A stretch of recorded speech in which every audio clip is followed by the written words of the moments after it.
কষ্ট হচ্ছে। আমাদের আমাদের মহারাজ বিজ্ঞানের উপর ভরসা রাখতে না পেরে শুধুমাত্র রাজপণ্ডিত আর ওই মন্ত্রীর কথায় সেই ধর্মের হাঁড়ি কাঠেই মাথা গলালেন।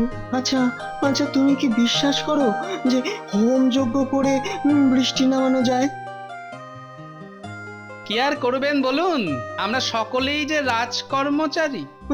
তবুও তো আমি বিজ্ঞানী, তাই মহারাজের এই অপব্যয়টা কিছুতেই মেনে নিতে পারছি না। আচ্ছা আচ্ছা, তুমি বলো গোপাল, যজ্ঞের হুজুগে জলের মতো যে টাকা খরচ হচ্ছে, সেই টাকায় কত ভালো কিছু করা যেত। হ্যাঁ, আরে বাবা, আমি তো বলেছিলাম যে যে বৃষ্টির জন্য কয়েকটা দিন অপেক্ষা করতে, তা না।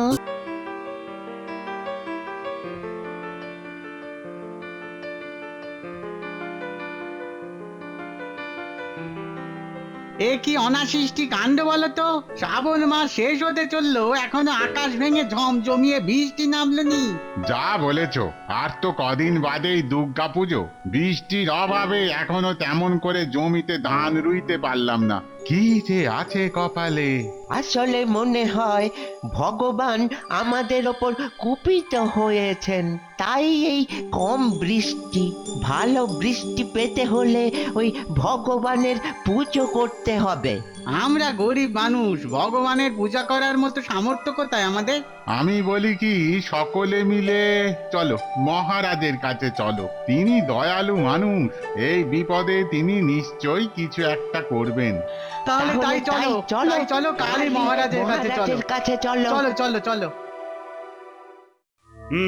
তোমাদের কথা শুনলাম। অবশ্য এই কম বৃষ্টিপাতের জন্য আমিও কম চিন্তিত নই। ঠিক আছে, দেখি দেখি তোমাদের জন্য কি করা যায়। মহারাজের জয় হোক। হ্যাঁ, তোমাদের সবাইকেই বিশেষ সভায় ডাকার কারণটা হলো এবছর আমার রাজ্যে অপেক্ষাকৃত কম বৃষ্টিপাত। হ্যাঁ মহারাজ, খুবই কম বৃষ্টি হয়েছে এবার। গতকালই এ রাজ্যের কৃষকেরা মহারাজের কাছে এসেছিল। হ্যাঁ, ভালো বৃষ্টিপাতের আশায় তারা আমায় কিছু একটা করার জন্য আবেদনও করে গেছে। আচ্ছা আচ্ছা বিজ্ঞানী, তুমি বলো তো, মানে কি করলে ভালো পরিমাণ বৃষ্টি হবে? মহারাজ, যথেষ্ট বৃষ্টিপাতের জন্য আমাদের প্রয়োজন চারপাশের পরিবেশকে শীতল রাখা। এর জন্য প্রচুর পরিমাণে গাছ লাগানো খুব দরকার। কারণ বিজ্ঞান বলছে বেশি পরিমাণ সবুজ বৃক্ষই পারে পর্যাপ্ত পরিমাণ বৃষ্টির কালো মেঘকে টেনে আনতে। খুব ভালো প্রস্তাব। মন্ত্রী মন্ত্রী তাহলে কাল থেকেই ওই বৃক্ষরোপণের ব্যবস্থা শুরু করো। হ্যাঁ, মহারাজের আদেশ শিরোধার্য, কিন্তু মহারাজ অপরাধ না নিলে বলি যে এ সেই গাছে কাঁঠাল গোঁপে তেলের মতো গল্প হয়ে গেল না। বিজ্ঞানীর কথা মতো এখন গাছ পুঁতলে সেই গাছ যখন বড় হয়ে বৃক্ষ হবে তখন বৃষ্টি হবে, কিন্তু এ বছরটা কি করে বৃষ্টি হবে সেটা তো বলতে পারলো না। বাতাসের গতি প্রকৃতি আর আকাশে আংশিক কালো মেঘের আনাগোনা দেখে অনুমান করা যায় যে আগামী ৮-১০ দিনের মধ্যেই যথেষ্ট বৃষ্টি নামবে।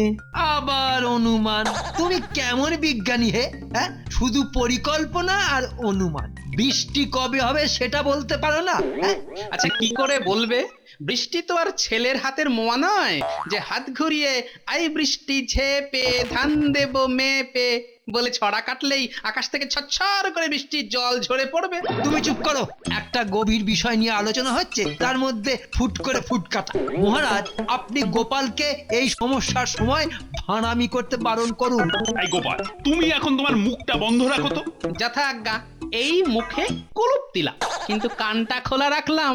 মহারাজ, এসব বৃষ্টি ফৃষ্টি হবে কি হবে না এসব ব্যাপারে আমাদের রাজ জ্যোতিষী মশাই বলতে পারতেন, কিন্তু উনি তো মাসখানেকের জন্য হরিদ্বারে গেছেন কোনো এক প্রসিদ্ধ জ্যোতিষীর কাছে জ্যোতিষ চর্চা করতে। সেটাই তো হয়েছে মুশকিল। জ্যোতিষী থাকলে না হয় গণনা টননা করে বলে ফেলতো। চিন্তা নেই মহারাজ, আমাদের সভায় আরো একজন মহাজ্ঞানী জ্যোতিষ শাস্ত্রে পণ্ডিত আছেন, আমাদের পণ্ডিত মশাই। বলো কি আমাদের পণ্ডিত মশাই? হ্যাঁ, তবে আর বলছি কি, জ্যোতিষ শাস্ত্রে উনি কারো থেকে কম যান না। যতদিন জ্যোতিষী মশাই না ফিরছেন ততদিন এ ব্যাপারে উনি সামনে নিতে পারবেন। বেশ বেশ, তাহলে পণ্ডিত তুমি বলো এই সমস্যার কি সমাধান? শাস্ত্রে বলেছে ভগবান আর ধরিত্রী দেবী কুপিত হলেই এমনটা হয়, অতিবৃষ্টি অনাবৃষ্টি এইসব আর কি। তাই আমার প্রস্তাব, একটা বড় করে পুজো পাঠের ব্যবস্থা করুন, খুব বড় করে হোম যজ্ঞ। তাতে করে বৃষ্টি নামবে? নামবে কি মহারাজ, আমি শাস্ত্রজ্ঞ পণ্ডিত, আমি হলফ করে বলতে পারি এটাই হলো ঈশ্বরকে তুষ্ট করে বৃষ্টি আনার একমাত্র উপায়। ঠিক আছে, তাহলে তাহলে তার ব্যবস্থাই করো। এতে কিন্তু খরচা অনেক। না না, খরচের জন্য চিন্তা করতে হবে না, তুমি তুমি ফর্দ তৈরি করো করো। তাহলে তো মন্ত্রী মশাইয়ের সঙ্গে ফর্দ নিয়ে একবার বসতে হয়। বসো, তবে মনে রেখো হোমযজ্ঞ শেষ হবার সাথে সাথেই বৃষ্টি যেন নামে। নামবে তো অবশ্যই, হয়তো এমনও হতে পারে যে যজ্ঞ শেষ হওয়ার সাথে সাথেই বৃষ্টি নামলো। পুরাকালে মুনি ঋষিদের আমলে তো এমনটাই হতো। বেটা এমন ভাব দেখাচ্ছে ওই যেন পুরাকালের মুনি ঋষি। চুপ চুপ, শুনতে পাবে। পেলে পাবে, আমি কি ওদের ভয় করি নাকি? বলো কি ফর্দ বানালে, এই যে পড়ে শোনাও। চাল 100 মণ, ধুতি 50টা, শাড়ি 50টা, হোমের ঘি 10 মণ, এছাড়া তিল, হরিতকি, মিষ্টান্ন, ও হ্যাঁ গামছা 25টা। ঠিক হয়েছে মন্ত্রী মশাই? তোমার মাথা আর আমার মুন্ডু হয়েছে। আরে বাবা, কতদিন বাদে রাজবাড়িতে যজ্ঞ হবে, আর এমন ফর্দ করে আনলে যেন গরিবের ঘরে কার্তিক পূজা হচ্ছে। বাড়াও বাড়াও, ফর্দ বাড়াও। চাল করো 300 মণ, ধুতি শাড়ি 200টা করে, আর হোমের ঘি করো 30 মণ। 30 মণ? হ্যাঁ 30 মণ। এর মধ্যে অর্ধেক দোকানিকে বিক্রি করে দেবো। সে করুন, ক্ষতি নেই, কিন্তু এতে আমার লাভ। লাভ? মনে রাখবে, যজ্ঞের ডামাডোলে মহারাজের মাথায় হাত বুলিয়ে যা কিছু কামিয়ে নেওয়া যাবে তার ভাগ হবে আধা আধি। কি রাজি তো? রাজি মানে খুব রাজি। সামনে পুজো আসছে, এই সময় নেপো সেজে যতটা দই মেরে দেওয়া যায় আর কি। আচ্ছা একটা কথা বলো তো, যজ্ঞ করে সত্যিই কি তুমি বৃষ্টি নামাতে পারবে? আমি তো সবাই তোমাকে জ্যোতিষ শাস্ত্রে মহাপণ্ডিত পণ্ডিত বলে কায়দা দেখালাম। খেপেছেন?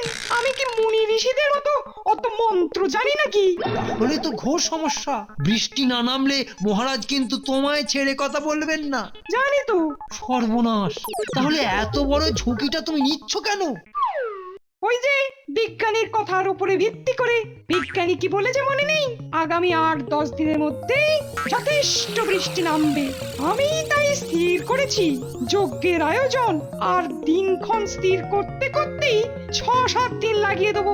তারপর যজ্ঞ শেষ হতে হতে আরো 2-3 দিন, মানে গিয়ে দাঁড়ালো ওই 8-10 দিন। হ্যাঁ, এমনও তো হতে পারে যে সকলে দেখলো যজ্ঞ শেষ হলো আর ঝমঝমিয়ে বৃষ্টি এলো। কেমন? আহা কি মতলব! ঝড়ে বক মরলো আর ফকিরের কেরামতি বাড়লো। সাবাস রাজপণ্ডিত, সাবাস। আমার আমার নেপো চাঁদের। কি বুদ্ধি, কি বুদ্ধি! তা নেপো সেজে দই যদি মারতে হয় তাহলে ফর্দে আর একটা জিনিস যোগ করো। কি? 1000 স্বর্ণ মুদ্রা। 1000 স্বর্ণ মুদ্রা? দুজনে পকেটে পুরবা। বলো কি 1000 স্বর্ণ মুদ্রা? আগে হ্যাঁ মহারাজ। তা যজ্ঞে এতগুলো স্বর্ণ মুদ্রা কি কাজে লাগবে? একবার করে ওম ধুমায়িত নমঃ বলে একটা একটা করে স্বর্ণ মুদ্রা যজ্ঞের আগুনে ফেলতে হবে। স্বর্ণ মুদ্রা আগুনে পুড়ে ছাই হয়ে যাবে ঠিকই, কিন্তু সৃষ্টি করবে ধোঁয়া। 1000 স্বর্ণ মুদ্রার সম্মিলিত সোনালী ধোঁয়া গিয়ে ঢেকে ফেলবে সোনার বরণ সূর্যকে। সারা আকাশ ঢেকে যাবে কালো অন্ধকারে, আর তখনই শুরু হবে শ্রাবণের বাড়ি ধারা। আহা রাজপণ্ডিত, কি গভীর তোমার শাস্ত্র জ্ঞান। আচ্ছা আচ্ছা, কবে শুরু করবে তাহলে যজ্ঞটা? মহারাজ আজ তো সোমবার, সামনের বুধবারের পরের বুধবার যজ্ঞ শুরু হবে।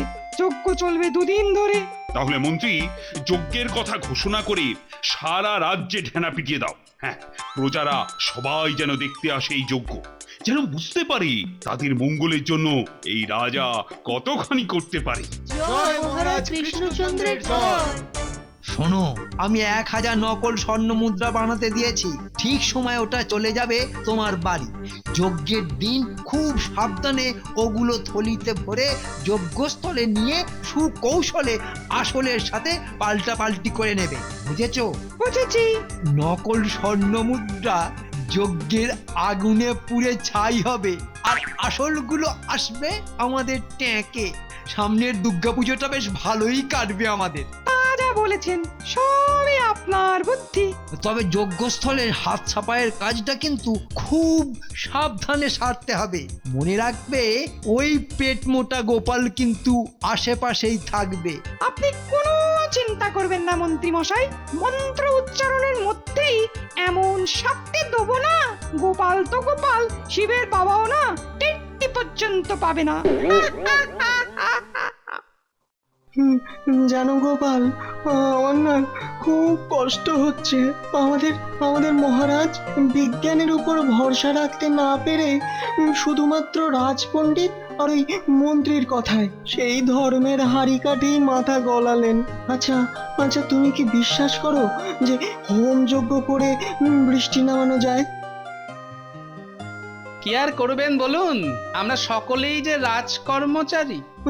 তবুও তো আমি বিজ্ঞানী, তাই মহারাজের এই অপব্যয়টা কিছুতেই মেনে নিতে পারছি না। আচ্ছা আচ্ছা, তুমি বলো গোপাল, যজ্ঞের হুজুগে জলের মতো যে টাকা খরচ হচ্ছে, সেই টাকায় কত ভালো কিছু করা যেত। হ্যাঁ, আরে বাবা, আমি তো বলেছিলাম যে যে বৃষ্টির জন্য কয়েকটা দিন অপেক্ষা করতে, তা না। রাজপণ্ডিত, তাহলে শুরু করো। হ্যাঁ হ্যাঁ মহারাজ, শুভ সময় আসন্ন, এইবার শুরু করব। মহারাজ, স্বর্ণমুদ্রা। এই নাও, পুরো 1000 আছে এতে। মহারাজ, আপনি হয়তো জানেন যে সোনা অথবা রত্নকে প্রথমে শুদ্ধ করে নিতে হয়। হ্যাঁ হ্যাঁ, সে তো জানি। তাহলে তো আমার একটি ঘর লাগবে মহারাজ, যে ঘরে বসে আমি নিরিবিলিতে এই স্বর্ণ মুদ্রাগুলিকে শোধন করে নিতে পারি।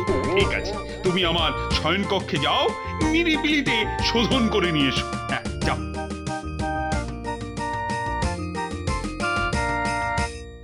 যাক বাবা, রাজপণ্ডিতের বুদ্ধি আছে। এবার হবে আসলে আর নকলে পাল্টাপাল্টি।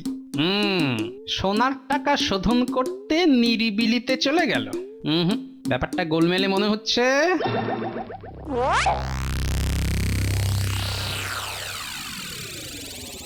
কিরে, কি করতে হবে বুঝতে পেরেছিস তো?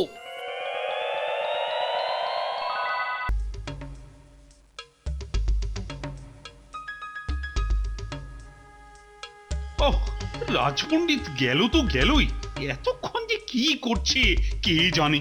চিন্তা করবেন না মহারাজ, এক্ষুনি এসে পড়বে।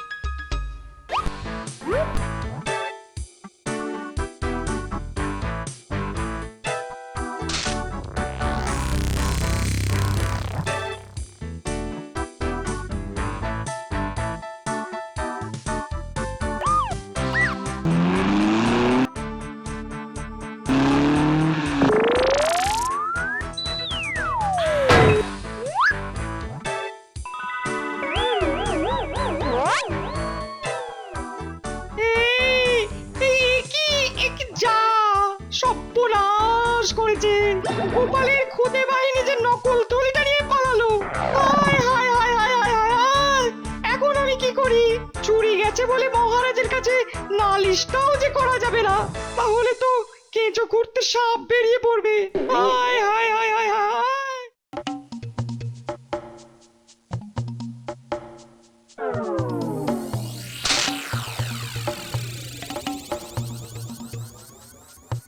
হলো বলো তো, রাজপণ্ডিত সেই যে গেল তো গেলই, কি জানি বাবা, সোনা শোধন করতে যে এত সময় লাগে কার বাবা জানত।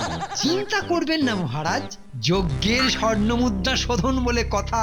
এই তুমি থামো তো, তখন থেকে শুধু একই গান শুনিয়ে যাচ্ছে, চিন্তা করবেন না, চিন্তা করবেন না। আরে এদিকে যে শুভ সময় উত্তীর্ণ হয়ে যাচ্ছে। শুধু কি সময়, আকাশ জুড়ে মেঘের ঘন ঘটা কি লক্ষ্য করেছেন মহারাজ? আমার তো মনে হয় খানিকক্ষণের মধ্যেই বৃষ্টি এসে পড়বে। তাই তো, সে তো যজ্ঞের আগুন টাগুন সব নিভিয়ে দেবে। কিন্তু কিন্তু রাজপণ্ডিত কোথায় গেল? এই তো আমি এসে গেছি মহারাজ, এক্ষুনি শুরু করছি যজ্ঞ। তার কি আর খুব একটা দরকার আছে রাজপণ্ডিত? যে দেখুন, আকাশের দিকে কালো মেঘে ছেয়ে গেছে সারা দিগন্ত। মহারাজ, বিজ্ঞানীর কথাই ফলে গেল, 8 থেকে 10 দিনের মধ্যেই বৃষ্টি এলো। কোথায় ফলেছে? আকাশ জুড়ে মেঘ করা মানে বৃষ্টি নামা নয়। এমন তো হতে পারে এ মেঘ কেটে যাবে। মহারাজ, আপনি গোপালের কথায় কান না দিয়ে যজ্ঞ শুরু করতে বলুন। আরে আরে এ তো ফোঁটা ফোঁটা বৃষ্টি পড়তে শুরু করেছে। ওহ, আরে বৃষ্টি যখন এলো তখন তখন বন্ধ হোক যজ্ঞ। কিন্তু মহারাজ, এত আয়োজন, এত চাল কাপড় ঘি স্বর্ণ মুদ্রা। তাই তো, এখন তাহলে এগুলো দিয়ে কি করি? আমি বলি কি মহারাজ, যজ্ঞ হলে এগুলোর কিছু আগুনের পেটে আর কিছু রাজপণ্ডিতের ঘরে যেত। তার থেকে গরিব প্রজাদের মধ্যে এসব চাল কাপড় ঘি স্বর্ণ মুদ্রা বিলিয়ে দিলে হয় না? সব আমদানি গেল। এবারে বৃষ্টি দেরিতে আসার জন্য তেমন ফসল ফলেনি, বেচারারা এগুলো পেলে খুশিই হবে মহারাজ। সামনে দুর্গামা আসছেন, এগুলো পেলে হাসি ফুটবে গরিব প্রজাদের মুখে মহারাজ। এটাই তো আসল যজ্ঞ। ধন্য ধন্য গোপাল, তুমি ধন্য। এসো এসো বিজ্ঞানী, কাছে এসো, কাছে এসো। মহারাজ, অনুমতি পেলে আমি কারো উদ্দেশ্যে কিছু কথা বলবো। আজকের এই আনন্দের দিনে তোমায় আর মুখ বন্ধ করতে বলবো না। মজা করে তুমি যা ইচ্ছে তাই বলতে পারো। হ্যাঁ, একেই বুঝি বলে চালাকির দ্বারা মহৎ কাজ সফল হয় না। কি বলেন মহারাজ? একেবারে ঠিক বলেছো। কিন্তু কথাটা তুমি কার উদ্দেশ্যে বললে গোপাল? ওই যে বাংলায় একটা প্রবাদ আছে না, পড়লো কথা হাটের মাঝে, যার কথা তার বুকে বাজে।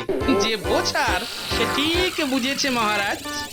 আহারে রাজপণ্ডিত, ঝড়ে বক মরল না, তাই তোমার কেরামতিও ফলল না।